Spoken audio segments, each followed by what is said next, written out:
kemah bersama di Takengon. Ada 140 mahasiswa PNM dengan sebaran 7 kelompok, dan mungkin itu yang mereka paling tunggu kalau saya lihat dari grup. Tak sabar lagi ya. Tak sabar lagi dengan menikmati beberapa panorama yang ada di sana, ya. Rahmat dari Yang Maha Kuasa yang kemudian diberikan untuk Aceh itu bisa kita nikmati bersama, insya Allah. Jadi pagi ini kira-kira ini kita mau apa nih di sini? Ya, belajar. Ada lagi? Sharing session. Ada lagi? Silaturahmi, memanjangkan umur dan meluaskan rezeki. Ada yang lain? Jadi kalau tema kita belajar dari Senin sampai Sabtu kemarin kita sudah belajar, ya. Dan kalau hari Minggu belajar juga membuat kepala kita jadi berat jadinya. Jadi saya punya usul bagaimana kalau pagi ini kita di tempat ini kita bersenang-senang sambil mencari inspirasi. Setuju? Setuju. Bagaimana untuk melatih konsentrasi kita? Ketika saya bilang setuju, jawabannya sepakat. Setuju? Sepakat. Sepakat? Setuju.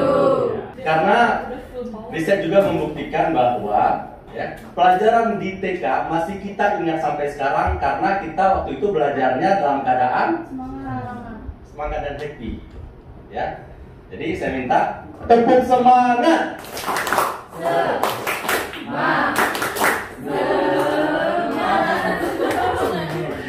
Itu tepuk di TK saya itu. Jadi anak-anak TK saya tepuknya seperti itu. Ya, jadi pernah nggak nonton timnas sepak bola ya? Sekali lagi, Indonesia. Ya, itu tepuk semangat. Ya, bukti kita sudah senang-senang di sini. Saya ingin melihat adik-adikku sekalian memberikan senyum terindahnya kepada teman di samping. Ayo silakan.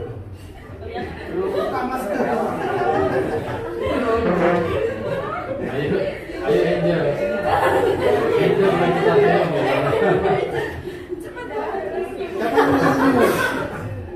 lagi yang ada teman saya aja. Biasa Angel paling susah senyum kan? Karena juga ada riset membuktikan kalau di usia di bawah 40 tahun jarang tersenyum itu bisa dipastikan masa tuanya akan susah dan marah. Jadi biasakan tersenyum, ya. Kalau nggak mau jadi orang yang melarat. Karena bayi setiap hari mereka senyum 400 senyuman, ya. Jadi jangan sampai kita yang sudah dewasa ini cuma 15 kali senyum. Itu berpotensi terjangkit penyakit kronis. Ada diabetes, ada hipertensi dan sebagainya. Jadi kami di sini mendapatkan riwayat penyakit kronis itu disebabkan akibat kurangnya tersenyum. Ya, jadi setiap hari biasakanlah tersenyum. Jadi perkenalkan, nama saya Ashari, sering dipanggil dengan nama Bang Ashari. Ya, nama Ashari itu diberikan oleh orang tua saya.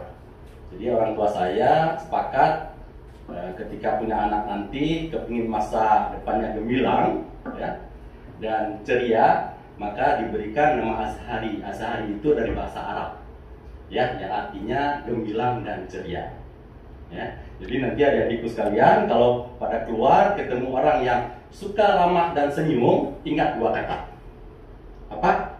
Bang Ashari banget. Ya, setuju? Sepakat? Inilah CV saya. Saya lahir, dibesarkan, sekolah, kuliah di Aceh. Pernah tinggal di Amerika selama 2 tahun, 2004 dan 2005. Kemudian balik kembali untuk membesarkan daerah sendiri. Ya. Jadi hampir sebagian besar hidup saya habiskan di Aceh. Kenapa Indonesia ya setelah 77 tahun merdeka masih dicap sebagai negara berkembang? Karena jumlah pengusaha dibandingkan dengan jumlah penduduk ya hanya 2%. Ya. Syarat untuk menjadi negara maju jumlah pengusahanya minimal 4%, seperti Malaysia. Ya. Singapura sudah 7%. Ya. Amerika hari ini sudah 17%. Dan yang paling luar biasa adalah China.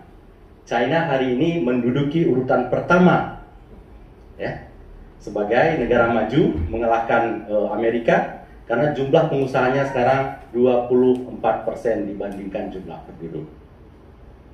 Ya, jadi adik-adikku sekalian, setelah tamat kuliah nanti jangan berpikir untuk jadi pekerja. Ya, kalau sayang terhadap masa depan Indonesia, ya, jangan biarkan ya negara kita ini sampai 100 tahun masih menjadi negara berkembang. Ya, jadi berpikirlah untuk menjadi seorang pengusaha. Ya, syukur tadi di antara kita di sini 2 orang tadi sudah menyampaikan cita-citanya untuk menjadi pengusaha. Ya, jadi kita boleh miskin harta, tetapi jangan pernah miskin cita-cita. Ya, gantungkanlah cita-cita kalian setinggi langit, ya kan? Walaupun jatuh, biarlah jatuh di antara para bintang. Ya, perubahan ekonomi itu sendiri, ya, disebabkan oleh perubahan teknologi. Jadi dalam era volatility ini ada 4 perubahan. Ya, yang pertama, perubahan teknologi itu di bidang smartphone. Ya, hari ini lifestyle kita sangat-sangat tergantung dengan smartphone. Bangun tidur, apa yang pertama sekali kita lihat? Tetap smartphone, ya, pasti ya. Orang tua kita juga bangun tidur bukan lihat anaknya, tapi pasti lihat smartphone-nya. Berapa yang like, berapa yang love, berapa yang komen, ya kan? Itu perubahan gaya hidup. Ya. Kemudian, ya, kalau dulu kita mau transaksi perbankan ke bank, hari ini bisa mobile banking, ya. Itu juga smartphone, ya. Kemudian kalau dulu, ya, kita mau pesan makanan, ya, harus ke gerainya, ya. Sekarang pakai GoFood, ya kan? Pesan makanan pakai GoFood, ya kan? Kalau di kos-kosan malas bersih-bersih, kita bisa pesan GoClean. Kalau mau pindah kos, kita bisa pesan GoBox, ya. Kalau yang belum punya blog, kita bisa pesan jangan sampai ya pesan goblok ya. Itu nggak ada, ya. Itu main-main saja.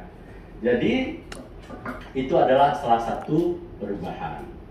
Malah di tempat-tempat lain saya lihat sekarang para petani juga sudah menggunakan smartphone untuk menyemprot tanamannya, ya, untuk memberi makan ikan. Semua bisa dikontrol lewat smartphone. Ya. Kemudian perubahan teknologi ini juga ditandai dengan internet thinking. Ya. Semua kita hari ini tergantung dengan jaringan internet. Kita bisa mengaktifkan smartphone kita dengan ada jaringan internet. Ya. Kemudian kita juga bisa bertransaksi di mesin-mesin edisi, ya, karena ada apa? Ada jaringan internet juga. Jadi hari ini hampir kita tidak bisa dipastikan seluruh aspek kehidupan kita tergantung dengan internet thinking. Kemudian perubahan teknologi ini juga dipicu oleh yang namanya artificial intelligence. Pernah dengar? Apa itu? Kecerdasan buatan. Ya. Kalau kita ingin membuka smartphone kita, cukup dengan memindai wajah kita langsung terbuka. Ya. Itu salah satu dari artificial intelligence, kecerdasan buatan. Ya. Kita juga bisa ke kantor dengan absensi menggunakan sidik jari. Itu juga artificial intelligence. Kemudian perubahan teknologi juga dipicu oleh robotik. Ya. Sekarang banyak di warehouse kita lihat untuk menyusun barang, mengangkat barang semuanya menggunakan robotik. Ya. Dan yang terakhir ada namanya big data.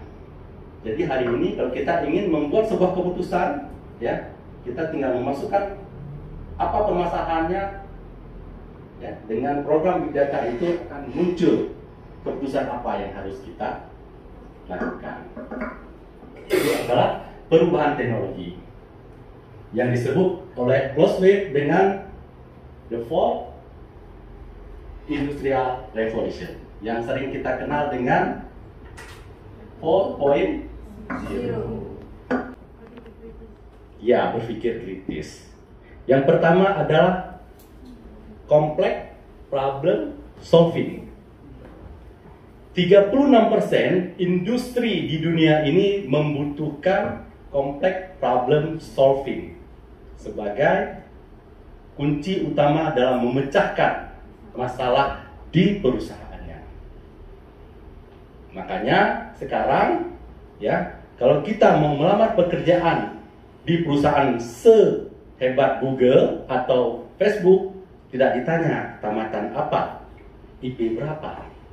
Tetapi yang mereka tanya adalah jejak digital kita. Banyak hal yang sudah kita dengar dan banyak kisah-kisah inspiratif juga yang disampaikan. Bahkan tadi juga ada banyak wejangan-wejangan yang saya pikir tidak bosan dan tidak lelah itu menjadi reminder bagi kita semua bahwa kemudian kadang hidup itu memang harus diperjuangkan. Berjuang itu tidak hanya berpangku tangan, tapi terus mengeksplor apa yang kemudian kita miliki dalam diri hidup dan masa depan yang akan kita song-song ini. Apalagi ini memang generasi-generasi yang relatif masih muda, banyak kertas putih yang harus dituliskan ke depannya, dan tinta itu tergantung kita, apakah kita ingin menorehkannya dengan tinta emas atau mungkin dengan tinta cumi-cumi mungkin. Nah,